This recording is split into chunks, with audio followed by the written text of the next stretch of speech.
Clarifications, please. Mr. Desmond Chu.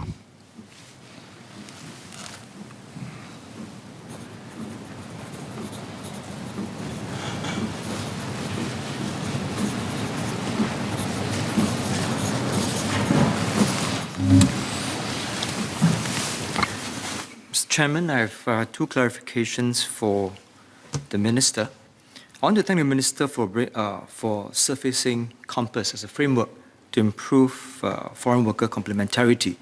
I would like to ask, why is the COMPASS limited to only workers who has a fixed salary, monthly salary of below $20,000? How does it work hand in hand with the fair consideration framework to prevent abuse for companies hiring workers above that pay range? The second clarification, how can the HR community also play a role in supporting capability transfers and localization efforts? Thank you.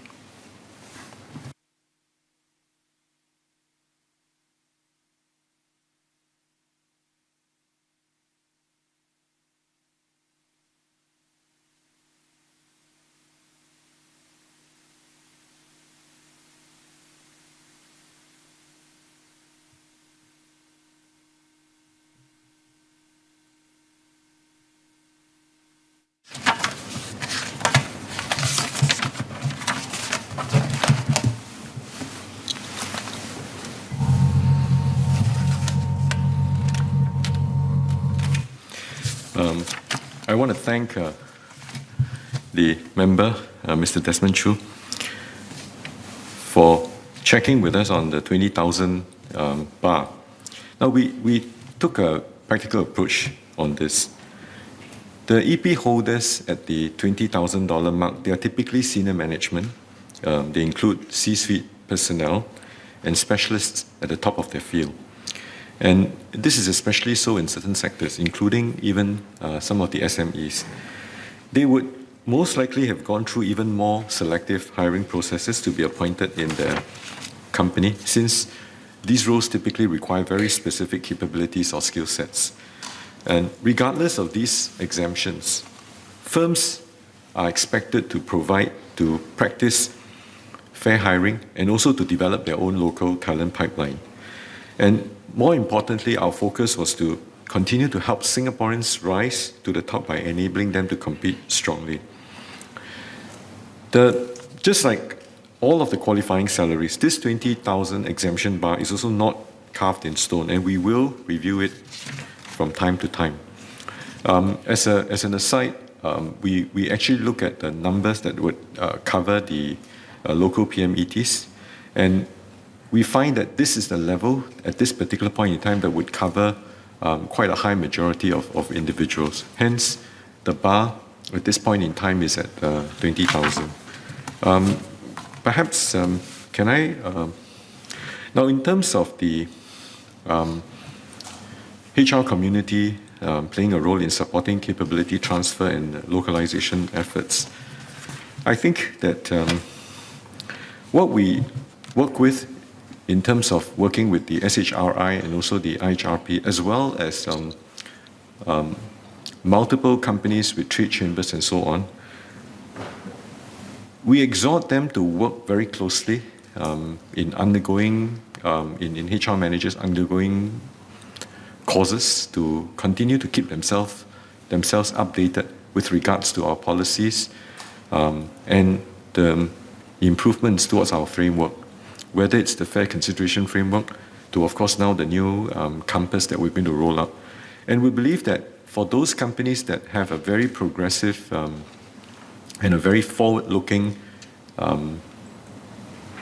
vision in terms of improving their workforce, we will not hesitate to roll out schemes to support them, to transform them. Because at the end of the day, our focus is first raising whether it's a PMETs and the talent, to the top 1/3 in every single space. And of course, we believe that with that, we will be able to uplift our entire workforce to compete globally and also not just develop growing our own timber, but to be complemented by foreign talent in those areas that we have a need for. Thank you.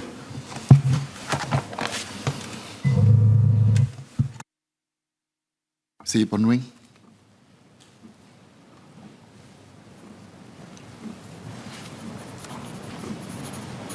Thank you, Mr.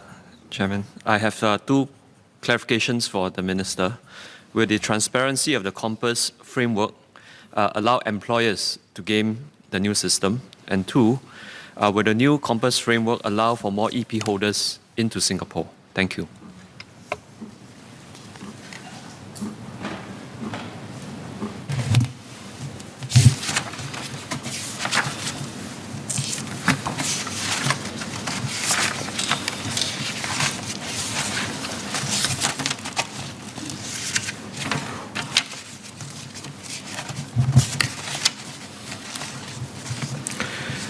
Perhaps I can answer the member's second question first.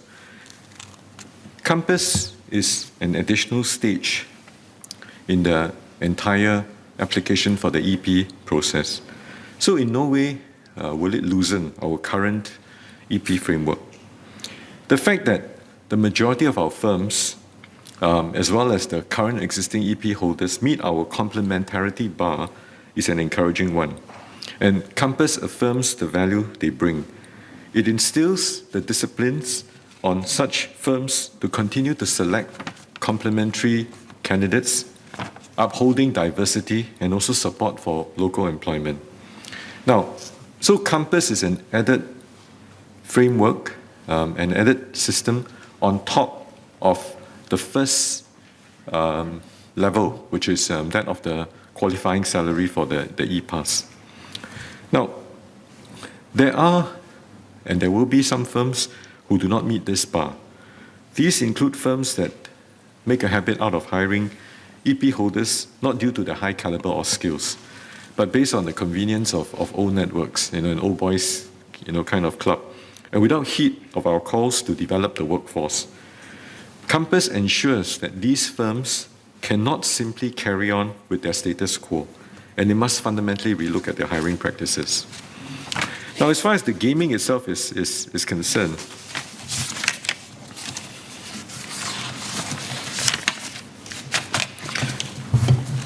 we will strengthen our enforcement process. We will have in place strong governance measures to guard against any dishonest attempts to game Compass.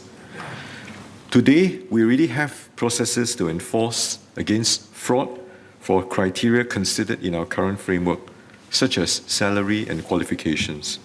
Now, similarly, we will also develop processes around additional criteria, such as the shortage occupation list. And the necessary verification processes upon which we look at educational qualifying criteria will also be put in place. And of course, we certainly hope that employers will not, and they certainly will not be able to get away with changing the job title to claim bonus points. We have spent many weeks and months in deliberating this framework, and two of the criteria which concerns the firms are, I believe, a couple of firsts that we have achieved as a nation. My exhortation to all employers is to support us, strengthen and work with us collectively as a country, as an economy, as a nation, to build this complementarity and to build our local workforce, to compete globally. Now, having said that, it is not our intention, but we will not hesitate to take employers to task if they are found to have falsely declared information to get the EP application approved. And we have embarked on a fairly seamless process in terms of data analytics, and we will be able to pinpoint and triangulate. Thank you. Mr. Patrick Tay.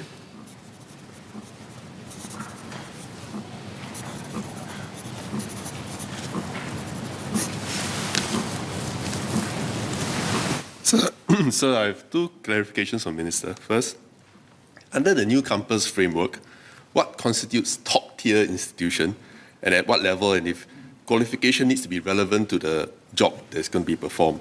And the second clarification is, besides looking at qualification, does MOM evaluate the quality of these candidates to determine if they are indeed high quality talents that complement our local workforce?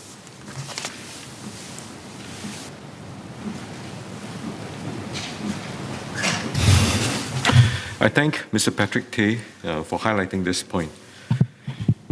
Today, qualifications, the top tier, from the top tier university, remains a fairly useful standardized measure of a candidate's quality and competency levels.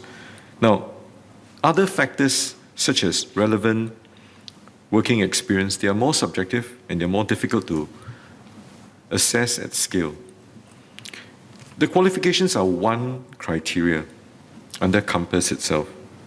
The list of the top-tier universities will be available on the MOM website. I think they don't just involve and include universities. They also include top-tier technical institutes, polytechnics, and some vocational institutes as well, and it's listed. Now, a firm can still hire a candidate with no degree equivalent qualifications if they perform well on other criteria. In fact, under COMPASS, there's a greater flexibility as a candidate without a degree equivalent qualification. It can still qualify for the EP if the application scores well on the other criteria. And as I've said earlier on, there are vocational institutions which are highly recognized in specific particular fields that can be included in the list of top-tier institutions. MOM will work with other sector agencies to recognize professional certifications that are well regarded by industry. I hope that answers your question. Thank you. Mr. Lustra.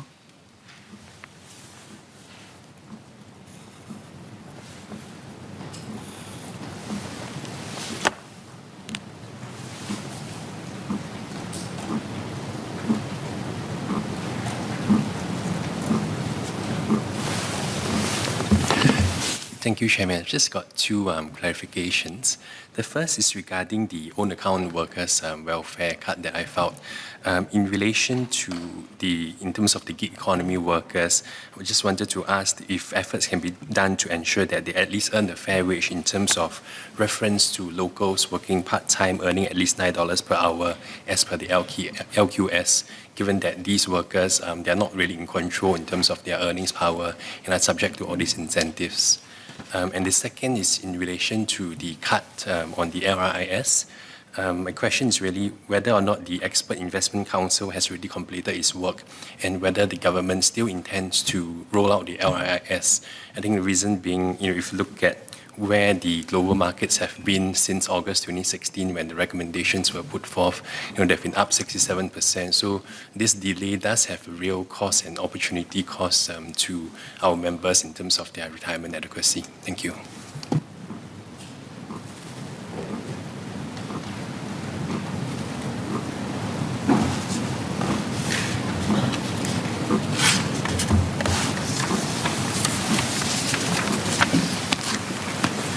So I'll take the first clarification from Member Louis Chua about the equivalence of a minimum wage for gig workers in the platform economy. I think the whole definition of a gig worker is that they have the flexibility to work as many hours as they want, whenever they want, and with whichever platform they want. So I think it's very hard for us to then decide what would be the minimum wage that they can earn if they don't clock a certain minimum number of hours. I think that is the flexibility that is inherent in the nature of the work itself. So we must recognize that it is difficult for us to set that. The market, of course, can decide at some point.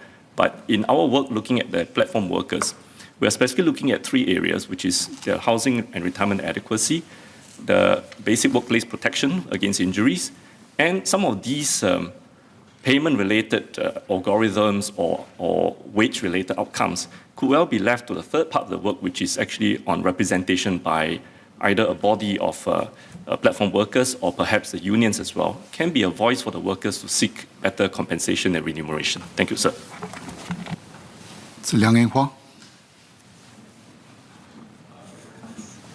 Mr. Chairman, Oh, may I Minister. answer Mr. Louis Chua's second point?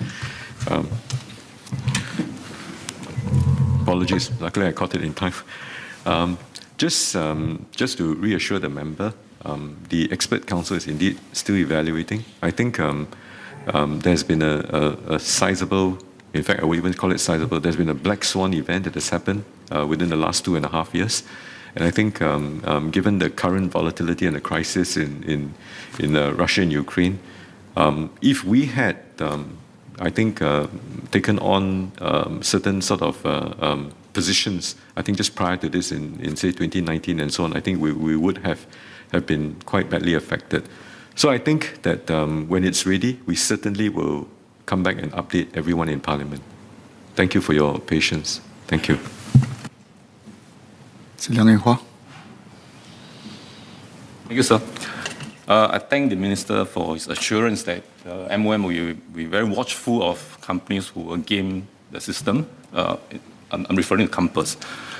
So I want to further ask the Minister that under this framework, if the employer was to meet all the requirements under Compass, is MOM obliged to give the EPs? And if that's the case, would that lead to a situation where the total number of EPs issued will be even higher than before? My second question is to SMS Co. Really happy that MOM is going to continue the Skills and Future Center at the 24 HDB hubs. Bukit Panjang, we have one, and really the residents are really grateful, the conveniences and the advisory that provide there.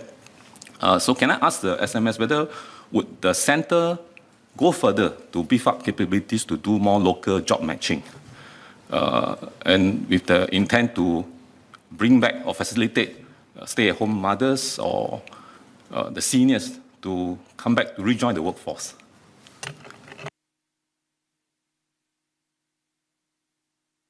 I'll take the first question, then SMS Co will take the second point. I thank Mr. Liang for his thoughts on whether this will increase. We have not, in our constitution, decided on setting a quota or a number on the EP framework, because this is meant to be the top tier in terms of all our work paths. Our design of Compass is as it has arisen, as an acronym. The COM part stands for complementarity. And the ASS is assessment, the shortened form of assessment. I think for us, that is what's most important. We are trying to make this framework a very highly differentiated system, a set of criteria which allows us to titrate, to be able to right size, right site, and continually uplift our level of competitiveness vis-a-vis globally. We want to be, our aspirations to be a global city, brimming with opportunities for our local Singaporean core, continue to provide opportunities for our young. But we are also cognizant of the fact that with the multiple disruptions, the pace of the disruption, the accelerated change and transformation that's happening around the world, I think it behooves us to now move into a system where every e-pass holder coming in, every foreigner coming in, will have to pull his weight in working, complementing our local, at the same time supporting and driving our economy. So the long answer to his question is that we don't have an aspirational target in terms of a fixed number of e-pass holder. As long as the economy continues to grow, as long as it continues to uplift all of our Singaporean core in terms of their skill sets, their competencies, and most importantly, their take-home wages, I think the framework will be one which is going to help us to continue to improve. And having said that, notwithstanding the criteria being where they are today, as I've shared earlier to the Member of Parliament, Mr. Desmond Chu's point about setting this 20,000 criteria exemption, it is not carved in stone. And as the economy can, and as the general economy and industry can accept and can be able to sort of stomach, we will continue to improve and uplift this framework. So I hope that the member can take away that this is a very highly differentiated framework that we are trying to achieve for all of our Singaporeans. Thank you.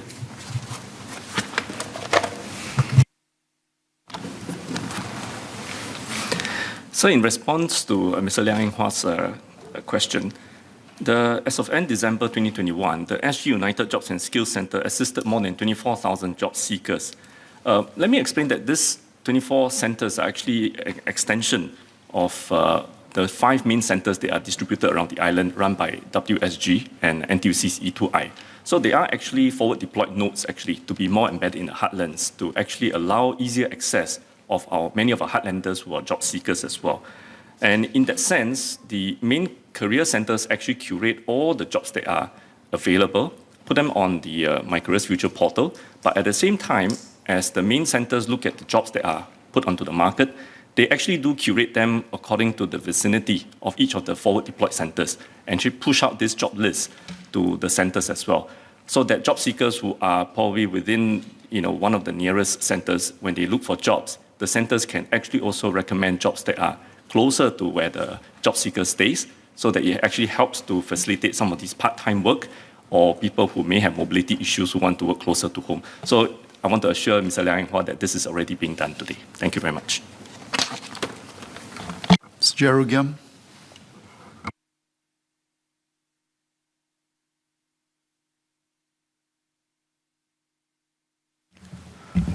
Sir, I have clarifications on campus and the low-wage workers.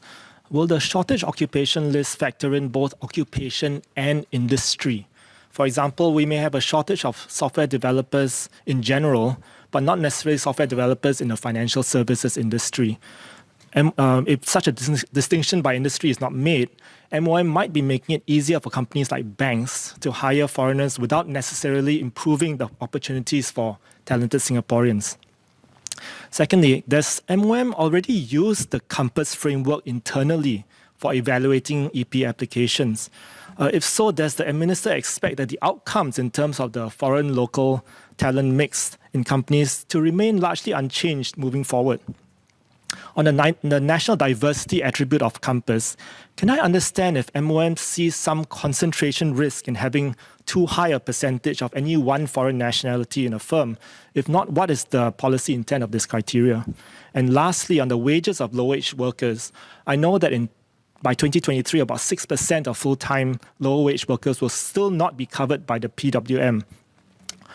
Who are the workers in this group? Who are most of the workers in this group? And does MOM intend to eventually extend PW to all of them so that every Singaporean will be able to receive a decent minimum wage for their work? Thank you.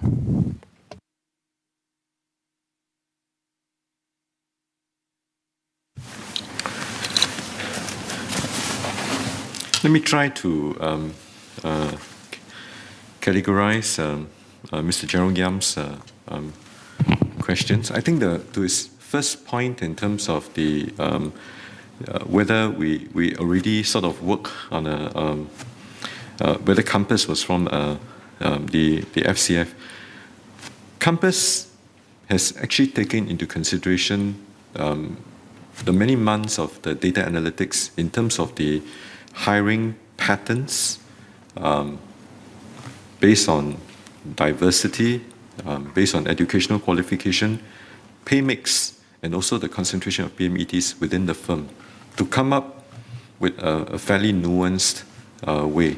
And the fact that the vast majority of the companies actually pass, when we put them through this Compass framework, the vast majority would pass is actually a testimony to the fact that many companies for the past many years have actually been very progressive, very responsive, and very nimble to the needs of our economy.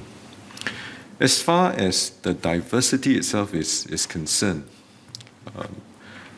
it is a function also of the ability of the company to access the skill sets based on the individual sector. So let me put it, across in a perhaps in a more illustrative way. For those that are in IT, the Infocom part of it, particularly when you deal with a lot of cybersecurity, artificial intelligence, and very advanced deep machine learning, even with deep tech itself.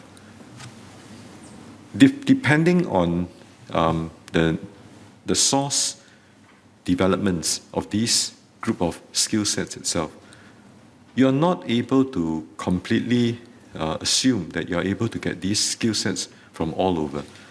Hence, we design it to be such that in those areas that we have shortage of, and the fact that when we decided to pivot into the Industry 4.0 roadmap, we therefore needed to complement these gaps. So when we took all this into account, we felt that this is what is needed for our economy to get to the next step. Now, the exact details, going into the granularity of why we want to do the cutoff at the 2/3 part, I think I've already explained it before in my speech, and also at the various mark. I hope that sort of gives the members some insights into the thinking behind it. What was your the third point? Thank you. Sorry to make you walk up. Okay, my third point was asking about the national diversity criteria inside Compass. What was the thinking behind that? Is it because MOM sees a certain concentration risk in having too many people, too many employees from one nationality in the organization? If not, what is the reason for including that? The nationality, the diversity consideration was also the result of making sure that we diversify our risks in terms of our dependency on the source of talent itself. It's to a certain extent, it's also guided by the current pandemic that is still ongoing. When certain restrictions came about, we are not able to let this group of e-pass holders travel freely back to their home countries to visit their relatives and then come back. So taking all of these into consideration, taking into our various needs, we came up with a very nuanced approach in terms of the framework. In fact, there are many foreign media articles out there that claims that we have become extremely non-attractive because of the fact that many of these e-pass holders couldn't come back. And actually, it's not because of the fact that we did not allow them to come back. It was just because of public health border controls that we were not able to bring them back here to work. So with that, this framework, to a certain extent, was also influenced by that. Thank you. Mr. Bruce. Mr. Zaqy Mohamad.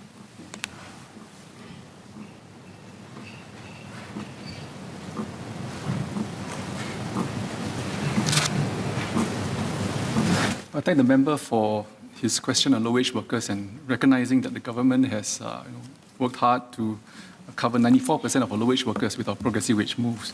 On his question of what the remaining 6% of low-wage workers are not covered, what the profiles are like, actually for the majority of them, they are already earning 1,400 and above. I think more than half are earning 1,400 and above. Even though they're not covered by progressive wage moves, they're already earning that. But the question would more be, what are the exclusions and why do we exclude this group? But really, if you look at most minimum wage systems around the world, there are exclusions. And in our case, we found that many of them are actually small businesses with less than 10 persons. And most of these are actually micro SMEs in your heartlands, typically your mom and pop shops. So what can we all do? Well, in our estates, I think we probably know many of them, mom and pop shops who, employ their own family members sometimes to help them out. And one way we could do is to ask them to support, our progressive wage mark. And I hope in Aljunied and Sengkang, you can also encourage many of these merchants, mom and pop shops to come on board progressive wage mark and say, yes, please support and pay our workers more. And we'll be happy to give you the progressive wage mark if they do so. So these are ways in which I think there's moral suasion. But overall, if you look at where we are in terms of the kind of wage growth that you're expecting for the other PWMs, we've shared here, ranging from 50+% to 80+% wage growth, for the vast majority of our low-wage workers, that will also set the tone and drive, competition, in terms of the labor market at that level. And perhaps for such merchants, when they need to, retain or pay their workers better, I think this is where, their workers too will start comparing benchmarks in other sectors which are paying far better. So to a lot of extent, rest assured, for this set of workers, they will still get workfare and other benefits, whether it's silver support and so forth. But back to your question, what kind of profiles? They're typically micro SMEs in the heartlands, and typically family businesses too. Thank you. Mr. Abdul Samad.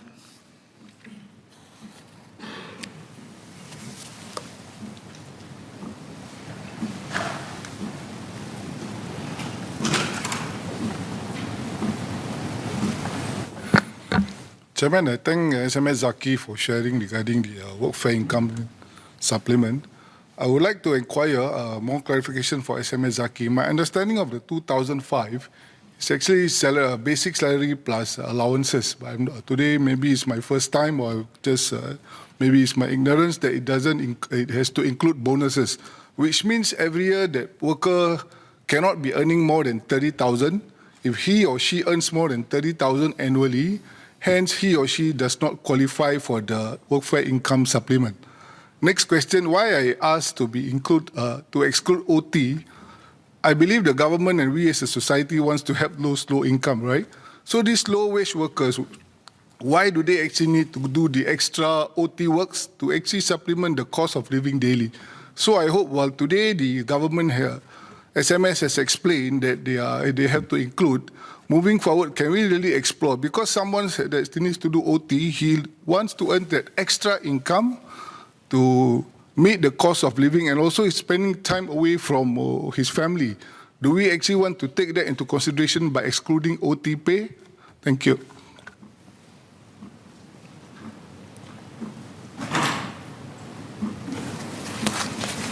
Well, I thank the member for his question. In my speech earlier, I did explain, that why we do so. And in fact, in moving forward, that's why we're also moving, all our PWMs towards gross wages to include the full package, not just OT, but also allowances. Why do we do so? Well, we certainly want to ensure that we support our low-wage workers well, and really, these are the bottom 20%. So, for example, if you have a worker earning, say, 2,400 base, but his OT adds up to $3,500 or even $4,000, then that doesn't qualify him as a low income technically, because the real income that he gets home is much more than what low-wage workers are. So at least so our target is really the bottom 20%. And if you look at workfare, we've pushed it slightly above that to cater for growth, wage growth in the coming years. And what we hope is to continue supporting low-wage workers at that level. So imagine this, a worker earning 2,004, for example, earns OT and he goes much higher, compared to another worker who earns maybe 2,005 on the dot, looks more in terms of basic, but he doesn't earn any OT because his sector, like admins, for example, that's all they have, hardly much OT, but that is their base salary. So it's the guy earning 2,004 lower base, or the guy with higher OT, or the person earning 2,005 with no OT, earning more. So who is more deserving? So in that sense, I think we have to also be very mindful that as we scope our schemes for low-wage workers, I think we have to also be calibrated, at the same time also fair, to ensure that equity is maintained. So while, yes, I agree that many of our low-wage workers do have the intention to earn more, because some can do more OT, for example, but in reality, we also have to take into account all their incomes as a whole, because I think we have to also be fair in terms of how we support our low-wage workers. Thank you. Associate Professor James Lim.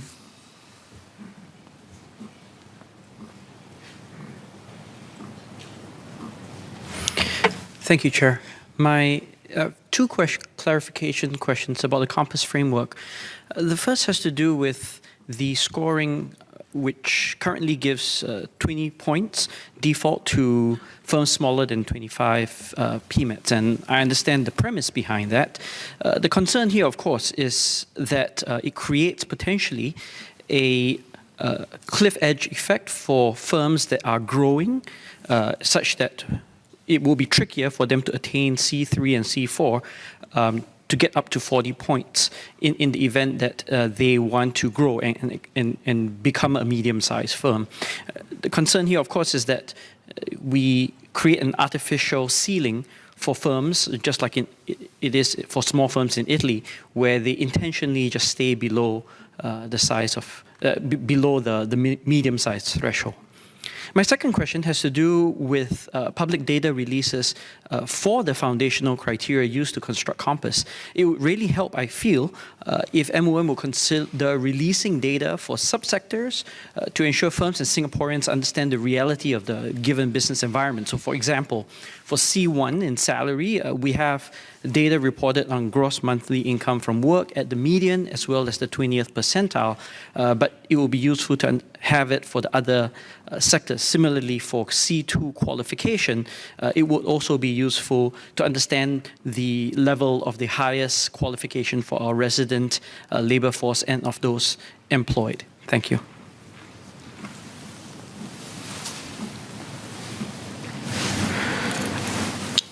Well, I thank Professor Lim for his 2 points. Well, I was an entrepreneur, and I grew a firm, and subsequently I've also angel funded a couple of startups. I think that as a growing firm, the first thing that you would assess for the founder, the entrepreneur, is to assess the market and to know what are the rules that they will operate under. Having said that, I think the length of time that we've given for most everyone to try to adjust to the framework itself, I think it's a fairly long runway. And I think it's important that the flexibility, the nimbleness, the responsibility, the responsiveness of the entrepreneur, the founder, is going to be quite paramount in ensuring that the firm will ultimately succeed. And I'm pretty sure that there are many private equity affiliate professionals here amongst us, I think, who would probably agree and testify to that. So I think that on paper, it looks like as if it may cause a cliff effect. But I think in reality, given the nuanced approach, we believe that there will be enough time for people to adapt. As far as the foundational criteria is concerned, we are going to start this on the 1st of September 2023. I think there's still time for us to see, when it comes to the implementation, how we can actually get a set of nuanced data for everyone to be able to access and also to understand. I think, Professor Lim, the reassurance that I want to give to all startups, all SMEs, we're trying our best to support our own Singaporean business ecosystem. We have the Singapore Global Enterprise aspiration. Earlier on, we have also shared the Enterprise 2030 vision. And we do have multiple schemes available to support them. However, as we support them, as we use funding to support this group, the moment they get to a certain size, I think it is also the social compact and their responsibility to ensure that our Singaporean core continues to be supported, to be brought along with them as well. So it's not just about caring for our fellow citizens, it's also about carrying them alongside with us as well. And that's the intent of this initiative. Hope to get your support and your concurrence on this. Thank you. Leader of Opposition.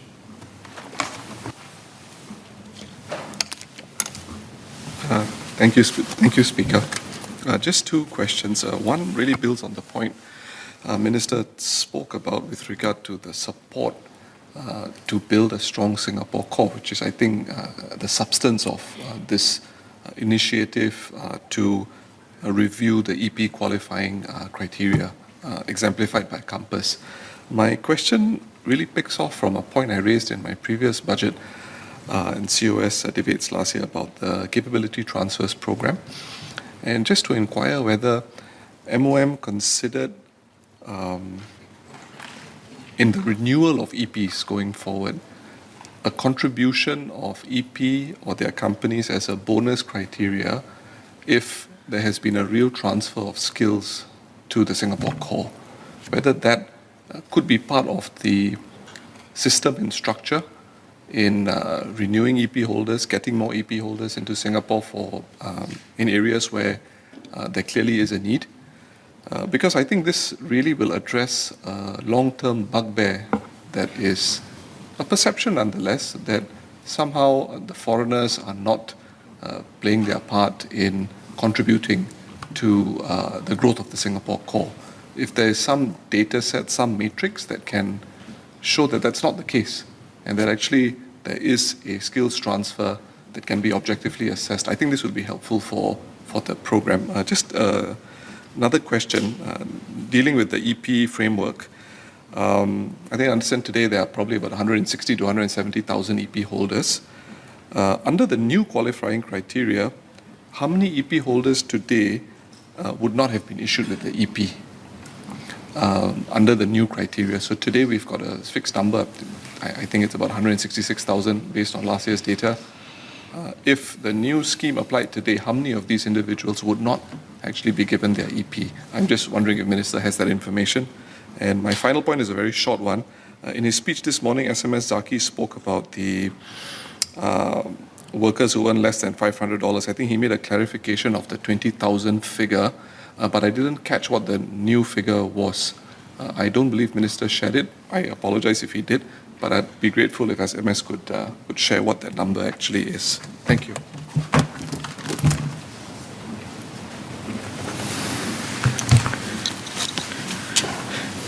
So I guess the short answer to your first point about whether we can consider firms' support in terms of the local training, the transfers of the skill sets, I think as we evolve the framework, we are not closed off to this thinking.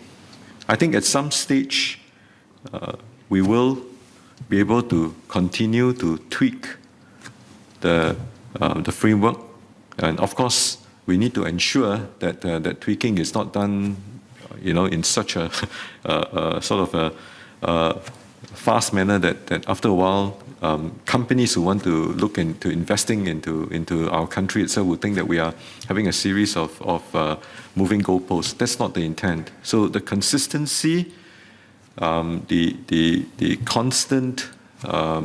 constancy of this framework must be preserved. However, at the fringe, anything that would strengthen it, to see how we can continue to improve our Singapore core, the skill sets, I think would be something that we can consider. I think if you talk about comparing with the numbers today, how many would pass the framework, I think it's difficult to compare because in terms of, for instance, even in C1, notwithstanding the fact that we said we have a qualifying salary, even at C1, we measured according to the sector, what is the median of that sector is, and whether it is at the P65 level at that particular sector. So I think just off the cuff, finance itself and general, already you can see that there's two separate categories.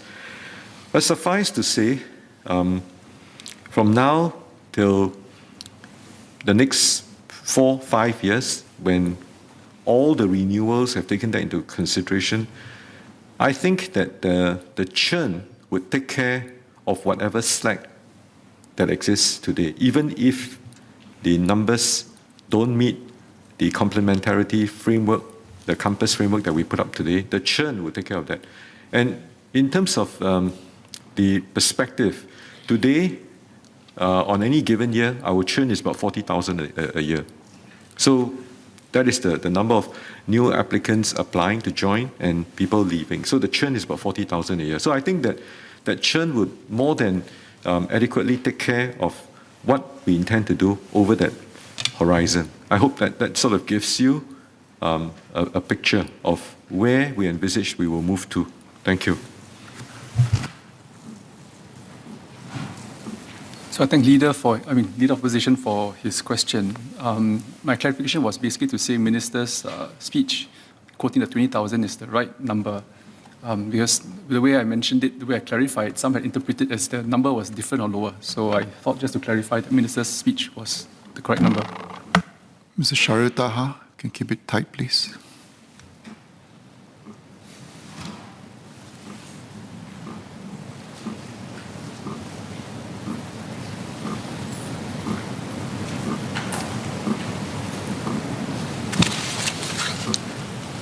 Thank you, Chairman.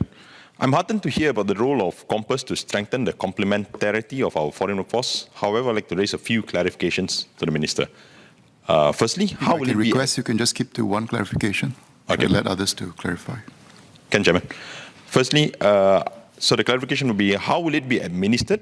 Will companies do self-assessments on an automated systems, or will every application be assessed by an MOM officer? And how do we ensure the process is effective but does not create a bottleneck in the recruitment process? Thank you.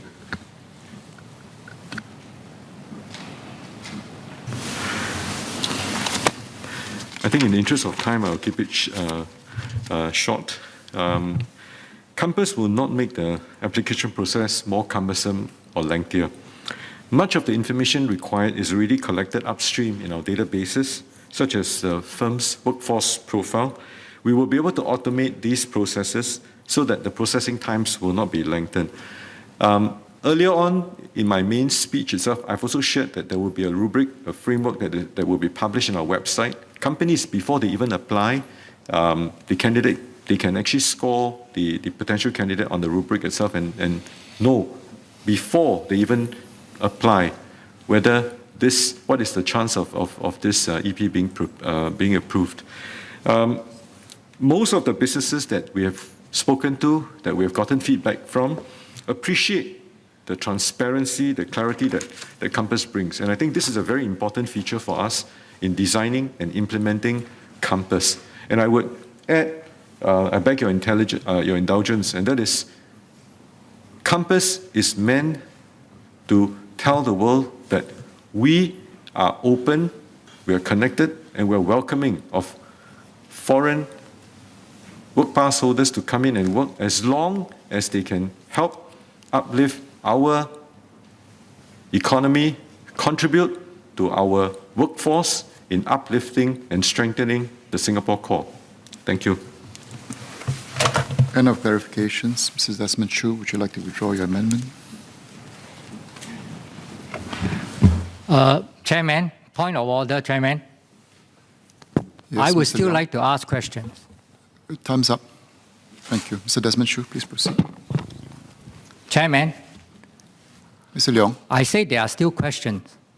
The debate is not over when there are still questions. Mr. Leong, we are moving on. Thank you. Mr. Desmond Chu. Mr. Chairman, I'd like to thank Minister Tan See Leng, SMS Zaqy, SMS Koh Poh Koon, and MOS Gan Xiao Huang for their indulgence in their clarifications and preparing for this COS. I also want to congratulate them for taking very bold but measured steps to build workers' compact, but at the same time, keeping the workforce competitive. We know there is a difficult policy tightrope for them to walk, and they can be reassured of the tripartite support to their efforts. At the same time, I also want to thank Permanent Secretary Beckham and his team. This will be his last MOM COS. He has done quite a fair bit to strengthen tripartite relations, and we want to extend our appreciation to his efforts. So with this, Chairman, I beg leave to withdraw my amendment. Is the honourable member given leave to withdraw the amendment? I think leave for the majority is given. The amendment is withdrawn. The question is that a sum of $8,641,646,700 for hit S stand part of the main estimates. As many as of the opinion say aye. To the contrary, say no. I think the ayes have it. The ayes have it. The question is that the sum of $90,013,900 for Head S stand part of the development estimates. As many as of the opinion say aye. To the contrary, say no. I think the ayes have it. The ayes have it.